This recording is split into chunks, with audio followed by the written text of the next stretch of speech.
كونان البورسايدي. الواحد جعان يا جدعان. الله يخرب بيتك، قال انت مش لسه اكل سندوتش رنجة؟ اكيد عنده ديدان في بطنه عشان كده بيجوع. ديدان ايه ده؟ تلاقي عنده تمساح. الله اكبر، هيقررنا على 10 رغيفة اللي بناكلهم. اقعدي بقى يا بنت، يخرب بيتك قاعده تفس في وشي. يخرب بيتك، ده انت بتفس غسان. امال لو اكلت ارنبيط ده هتعماه؟ انا بقى الحمد لله لما بفس ما بعملش ريحه. كذابه قوي دي، بتجيب لنا غيبوبه. يا ساتر يا رب. فاكر اكون لما جت فتره بيت مسلوق، وده يوم حد ينسى محمود؟ ده اليوم ده البت شغلت البوازيك من هنا والفصل جاله تسمم يا جدع.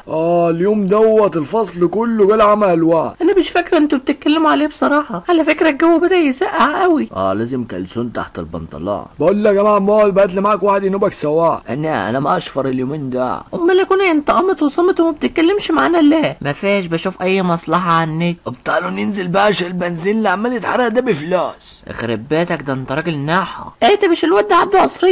وفاء تاكل زلابي يا عبده؟ تسلمي لها سوا واكل جواي. عايزين نضرب تقطيع. الولد عبده المقشف ماشي مع جوز فرتاه. وبعدها مش قلنا 100 مره ما نتكلمش على حد مش موجود؟ معكش سكره محمود تدفنا؟ كان معايا واحده اتقسمت في جيب البنطلون. ما تيجوا نجيب كريب. انا بقول استاذن انا عشان جالي مغص. اول ما بتسمع سيره الفلوس بيجيلك مغص على طول. بقول لكم ايه، هو حد ينسى يعمل لايك وشير للفيديو. مع السلامه عليكم.